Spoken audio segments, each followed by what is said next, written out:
What's up, gamers? I'm your host, Cobra, and on today's episode of the Freeroll, we're taking a look at Kathari Paragons.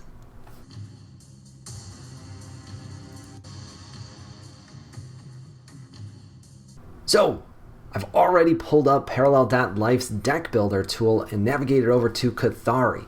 We're going to take a look at the 3 Kathari Paragons today because they will influence the different types of Kathari-based decks that are available and competitive.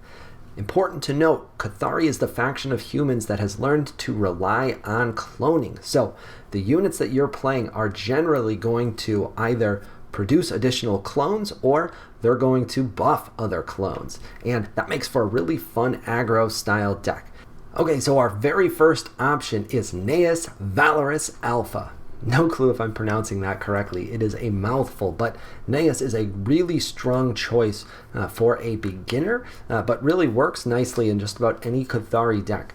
The reason is he's mostly about his passive, and the passive is not one that you need to think about or strategize around because it applies to all of your units, and you're going to be able to take advantage of it naturally by playing the game. The passive ability reads, at the end of your turn, if a friendly unit dealt combat damage and survived, that unit gains +1/+1. So this is really, really powerful because remember, Kathari is going to flood the field with lots of cheap units and then look to buff them up. So Gnaeus provides a really easy and clear path to buffing those units. You're going to have likely more units on the field than your opponent, so it won't be uncommon for 1 or 2 of them to get a free hit right on the enemy player, which will trigger that buff for them.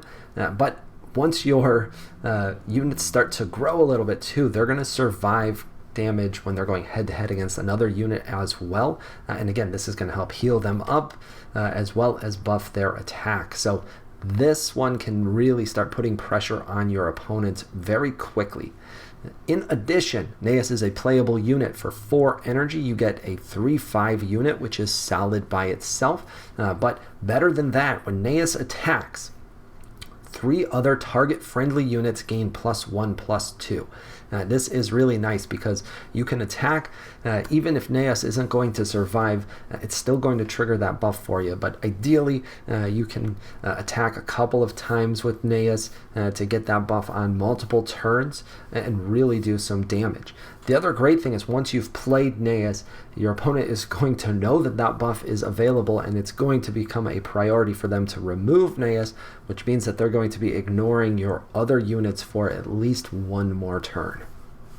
Next up is Scipius Magnus Alpha, aka Skippy. This is a really popular Paragon and my favorite one in the Kathari set. The reason is he has a really, really unique passive ability, and it reads, after you bank a unit, create a 0/1 Scipius adjunct if you do not already control one. So this means that for free, just by banking a unit, which you're going to do naturally all of the time anyways, you're able to create a free 0/1 clone. That clone is going to receive all of the buffs that your Kathari deck throws at its other clones. So this is really, really useful. 0/1 doesn't sound super great, but in a Kathari deck, that can get buffed up quite quickly as well. And again, it's costing you nothing. It's also a great unit to sacrifice if you have a need to sacrifice a unit. This is a little bit of a nerf. During the alpha, that unit that was created, the Scipius adjunct, was a 1/1 unit. But Skippy was one of the most powerful Paragons in the game, so not a surprise that they tweaked that down just a little bit. Really, I don't think it changes very much about this Paragon. The active ability is a muster ability. So when you play Scipius Magnus Alpha, who is a 3/3 unit for 5 energy, his muster ability is that he triggers all muster abilities that you have activated in this game with targets chosen randomly.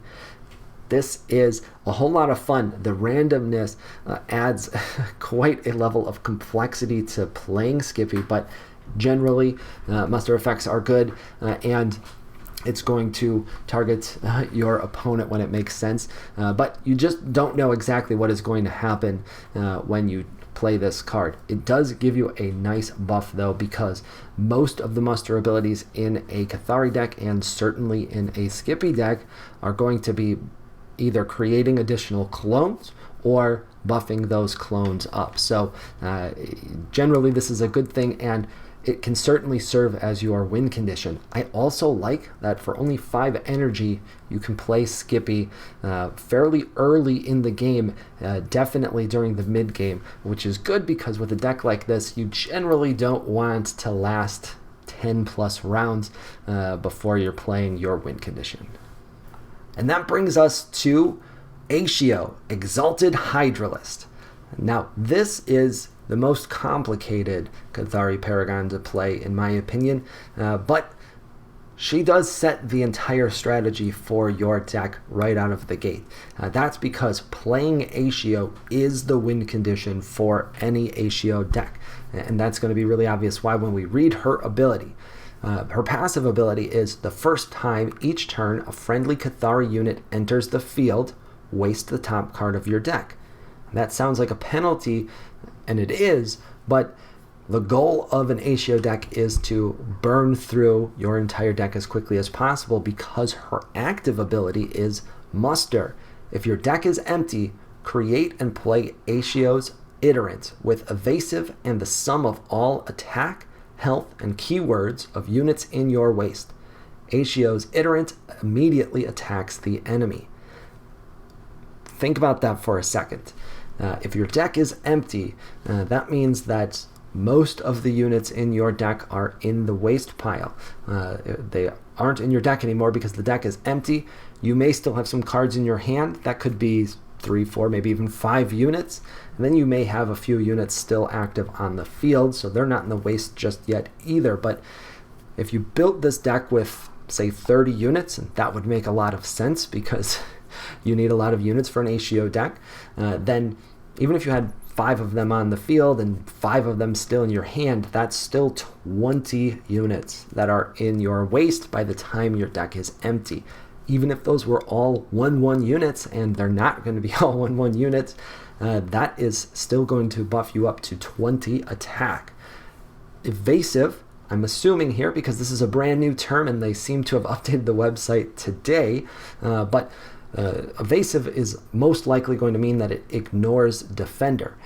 Previously, this ability said that the iterant ignores defender, which means you can't block it. So you're getting 20 face damage immediately at that point of the game. She's an 8 energy unit card, so in theory it's been at least 8 turns before you're playing her, which means that 20 damage is most likely going to end the game. And realistically, your units are getting buffed, and they're not all 1/1 either. So I have never seen Aetio have her iterant summoned with it less than 30 attack points. It's just always going to be a big number, and very hilariously end the game right at that point. The other really interesting thing about Aetio is that there's no secrets here. Your opponent can see that that's the Paragon you're playing right off of the bat. They can see how many cards are left in your deck. They can keep track of how many units are in your waste pile. So they're going to know what's coming. You need to be able to stall long enough to be able to actually play Aetio, and that means you're going to choose a lot of cards that help you waste cards faster. When you're playing against Shroud, Shroud has the ability to banish cards, and banishing means that they are sent to a singularity. Singularity is a lot like the waste pile, except it's not your waste pile, and you don't control it. The Shroud player does. So they're going to try to banish as many of your units as possible instead of killing them. That is going to move them to the singularity instead of your waste pile and reduce the amount of buffs that you get. And that wraps up the Kathari Paragons video. Look for a floating tile here with the Kathari key cards video as the next option. That should play for you automatically, but if you watch this video, then almost certainly you're interested in Kathari key cards as well. That will essentially give you about half of your deck to start out with before you start personalizing yourself. I hope you found this video fun and entertaining, and if you did, consider giving us a subscribe below. I'm going to be pumping out tons and tons of parallel content. So if you're interested in Parallel Alpha TCG, then you don't want to miss anything.